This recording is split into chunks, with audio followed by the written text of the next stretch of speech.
Chandler's mom got me these socks, and they say I am strong on them. And anytime I like lift, I like to wear them because they make me feel like I can do it.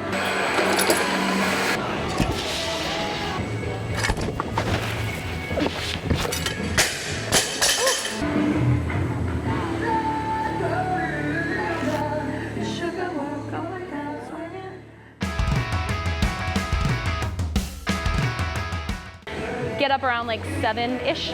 We'll get to here by around like 8 or 8:30. We'll train from like 9 to noon and then take a little mini break for lunch, which here is like a lot shorter. Normally, San Diego is a little different. We had a bigger break in between, but like we'll take maybe 45 minutes to an hour here and then train again from like 1 or 1:30 to around like 4. So you get like 3-ish hours in the morning, 3-ish in the afternoon, give or take a little bit based on the day. And we'll be back home, shower, have dinner, go to bed. I love getting to bed by like 8. I love sleeping. That is my like, it's my treat. If I have like a day off or something, all I want to do is sleep. Oh, and I'm good at sleeping. Yeah. Yeah, okay, well he didn't participate in that. So let me, actually, let me get back on that. Just because he has WFP coming up individually, there's a little more on the line for him for making it to next year. So I was like, sure, you can fly out like from California to Atlanta and take your suitcases and I will drive from San Diego to Atlanta. My dad came with me, so it was not just by myself. But I've not spent that much time, A, with my dad, love him, but there's also an adjustment there, or B, in a car for quite some time. And we did the whole road trip in like 3.5 days, like 4 days-ish, and it's like it's a 32-hour drive, but then you also lose 3 hours because of the time changes. So technically it's like a 35-hour drive. Yeah, it was not the most exciting thing I've ever done, but it was pretty cool because when we came out from Boston to California, we went like this way, and so this time I went this way. So at this point I've seen most of America, and there's not a lot in the middle, but the sides are fun.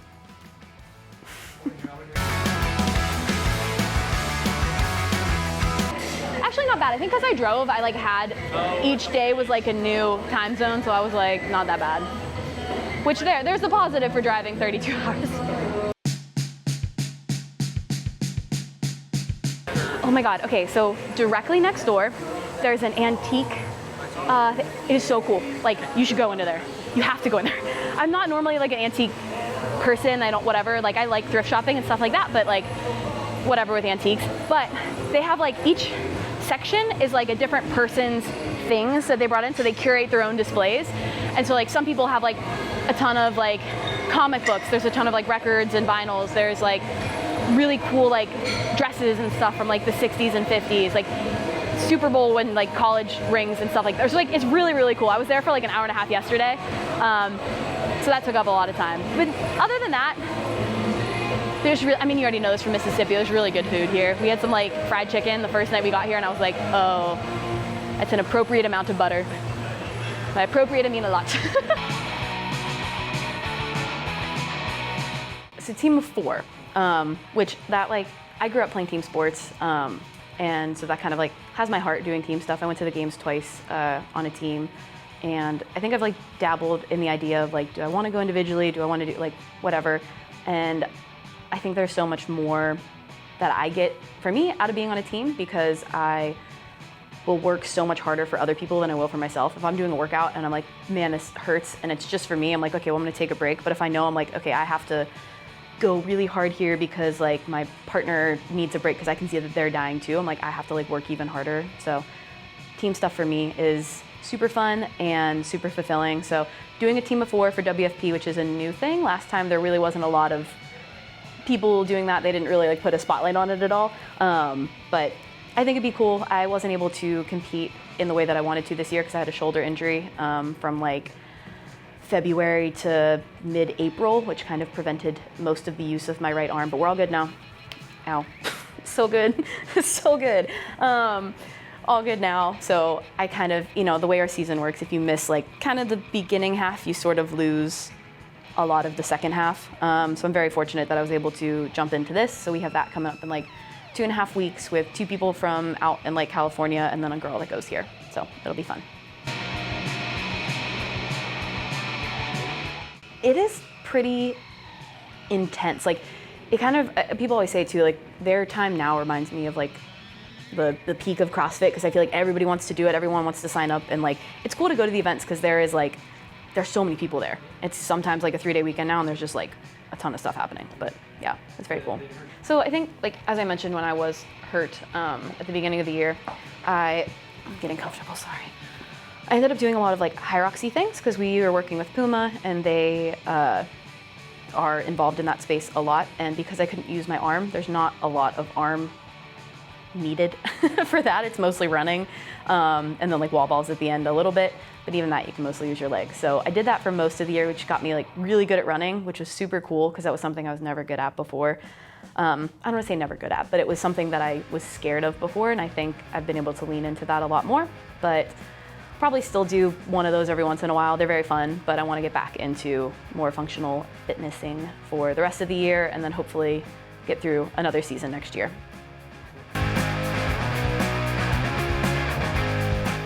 Kind of bouncing around a little bit with that in the moment. So when we were out in San Diego, I mostly did Invictus programming. Now that we're over here, I've kind of just been doing whatever Chandler and Travis do, which is mostly training think tank stuff, but because we have our WFP workouts, I've kind of been like doing variations of those. I have a friend who coaches in the space too. His name is KJ, and so a lot of times I will send him things and just be like, can you figure out a way for me to do this workout individually? Can you do this, like, whatever. I'm getting old, so sometimes I'm like, oh, my back hurts today. Can you give me something else to do, or some version of it? But I also think I've been doing this for so long that sometimes you can like modify things on your own, make them harder or easier.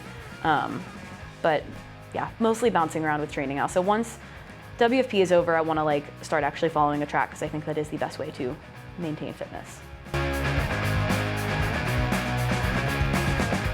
Okay, I'm gonna pick something I'm not good at because I just want to learn how to do it.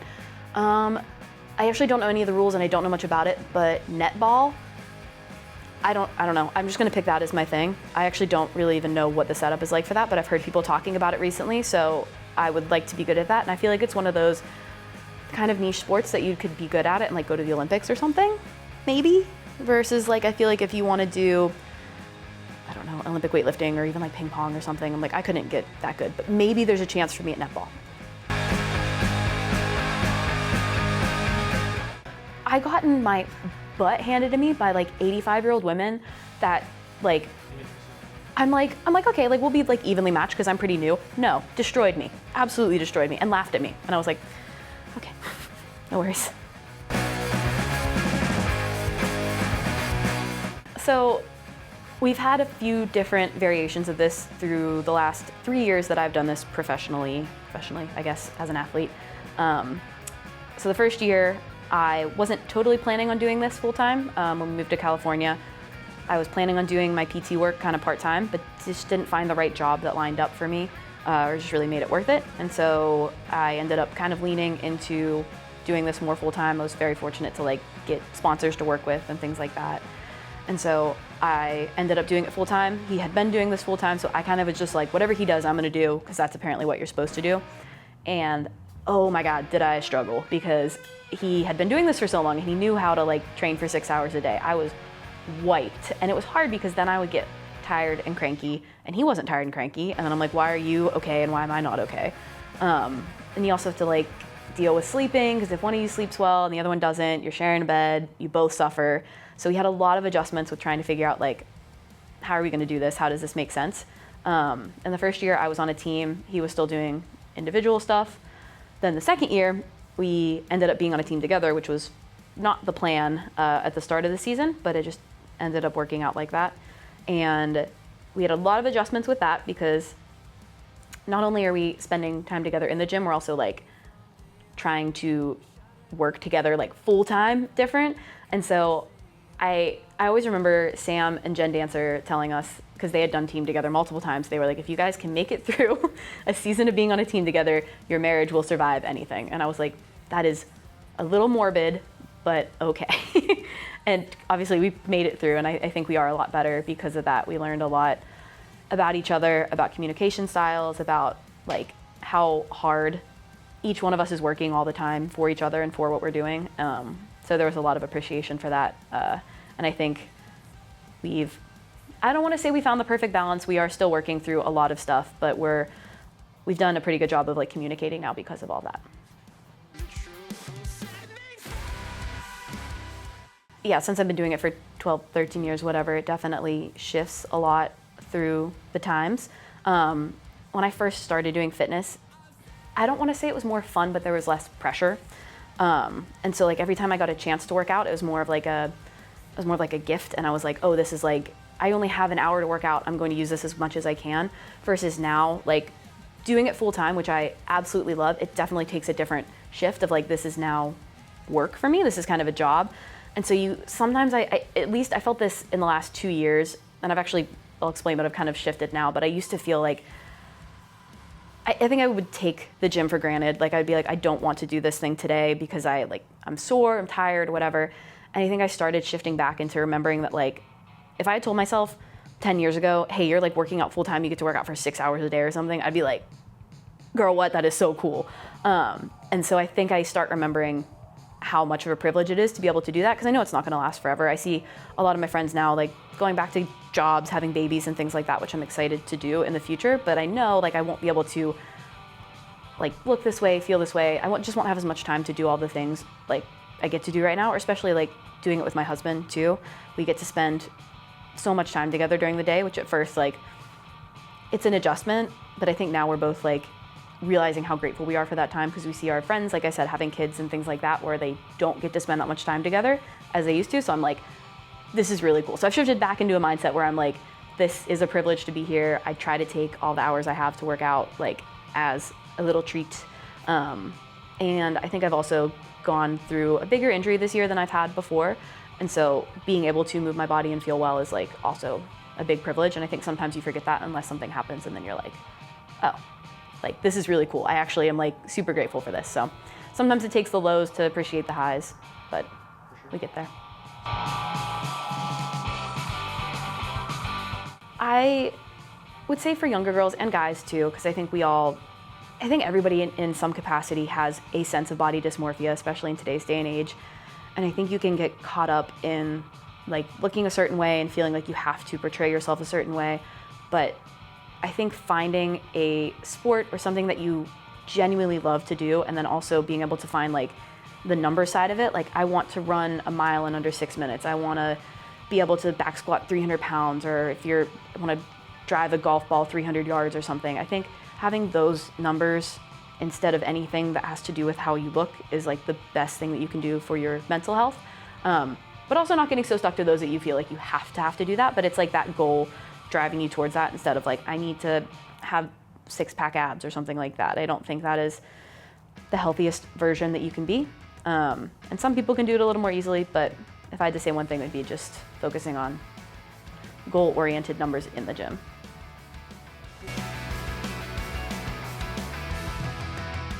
That's a really good question. Good question, Sean. So I think a lot of it, like if you are on social media for a while, and especially when you first start gaining a following, if you have a certain video that like gains traction, you obviously get like a lot of comments on it, and sometimes it's like good and sometimes it's bad. I remember specifically there was this video where we were at a track and we were doing handstand walks, and I had like gloves on and I pretended to like catch a football or something, and the one photographer that was there got like a slow motion video of it, and like my arms looked the way my arms look. And the video gained some traction, and like it was the first time I got people commenting and saying that I look like a guy or things like that, that I was like, huh, I didn't think I looked like a boy. And like there were certain things that I was just like, wow, it's really mean. And it wasn't just like one, it was like multiple people saying things along that line. You always get like the steroid comments and things like that, which at first I was really hurt by, because I'm like, I don't do that. I don't even look like I do that. I still have like, I believe all this feminine side to me as well, and I think both can coexist. And so I think I got a lot of feelings about that, but I think a lot of the feelings ended up turning into something that I was like, this is actually kind of cool. Like I think if somebody's telling you like, oh, you look like so jacked that you certainly couldn't have done this naturally, and I'm like, yeah, I've been doing this for 12 years. Like it is something I've done naturally, and I'm actually really proud of that. Or to say that I look like a guy, well, I'm like, okay, so you're telling me that like to work this hard, I have to like not even be who I am normally. So it's certain things that I think you can reframe, but at first there were definitely some mean comments.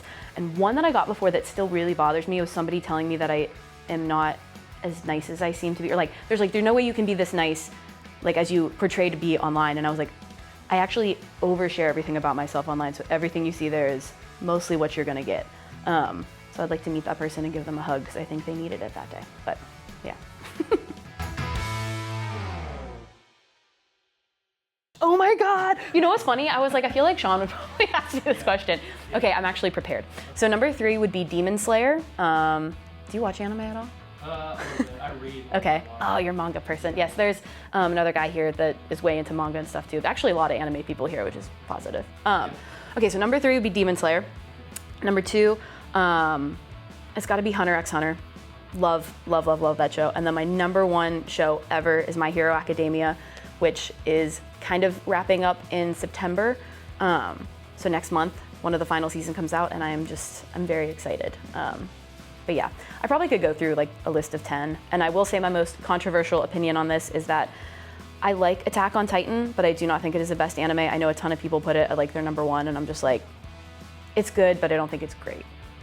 I understand some of the ones, like people be like, well, it's like a child's show, it's a cartoon. It's not a cartoon, you just need to watch it. It's good. I cry on almost like every episode of My Hero Academia. So we have a battle scene that lasts like 18 episodes, and I'm like, this is insane, maybe we should end this soon, but it's great.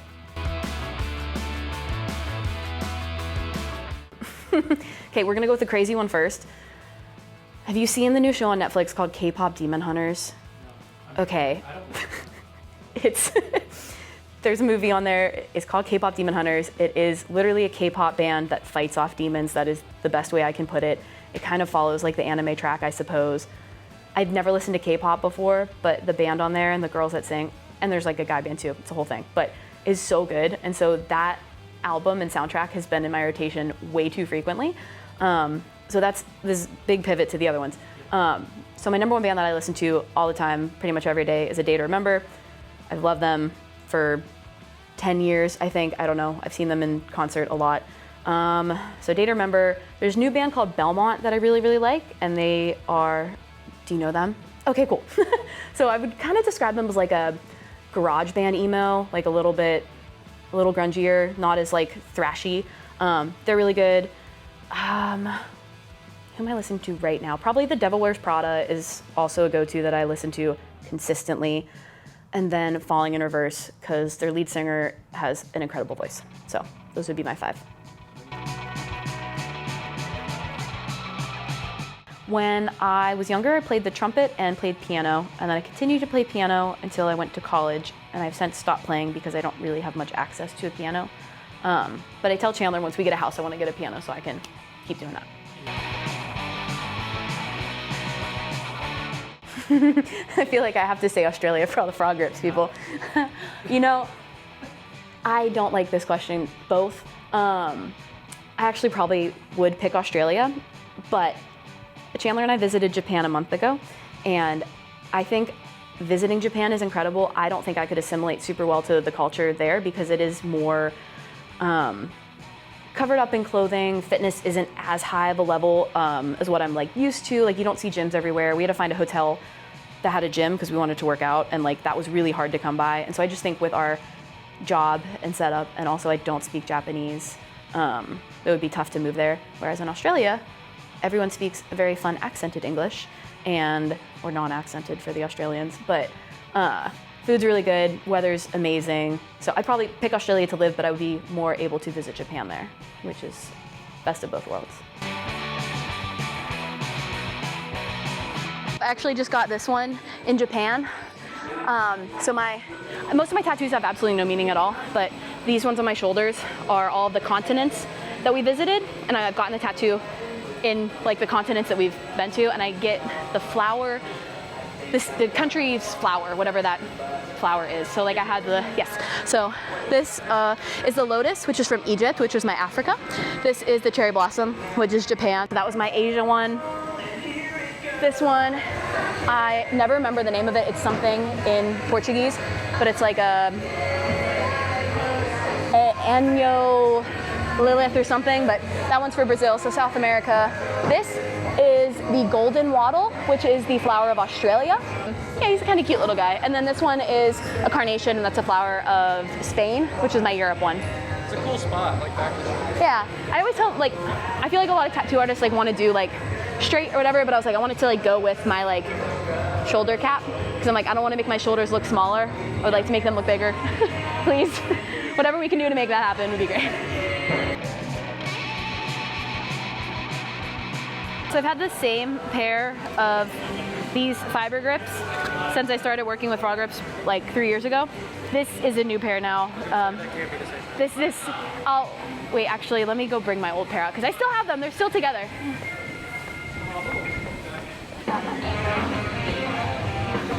All right, so this is my OG pair. I've had them forever. They still work, but I'm just breaking in another pair in case something happens to these ones. But I'm gonna ride these until they actually fall off. So these are my favorite grips. the fiber, I've never seen those. These are the OG fiber ones. Do they make those still? No. Which is why I'm like, I like the new ones too, but these like, it's like a good pair of like boots, you know, when you've worn them in enough, and I'm like, these are perfect, but the bars here are very like rough. So this was still mostly attached up until like a week ago, and now it's starting to come off, and I'm like, no. So it makes me very sad, but I luckily have an extra pair in the backup, and I have the new fiber ones too, but I'm a creature of habits, and so these are my favorite ones. And they're pink, I like the colors, I don't know. But we'll break in, well, it doesn't really matter too much. So what are you about to do? So I'm gonna do EMOM, just practice some of the movements we're gonna be doing over for the weekend. Do some double kettlebell snatches, echo bike, ring muscle ups, and I need to bring a C2 bike over as well.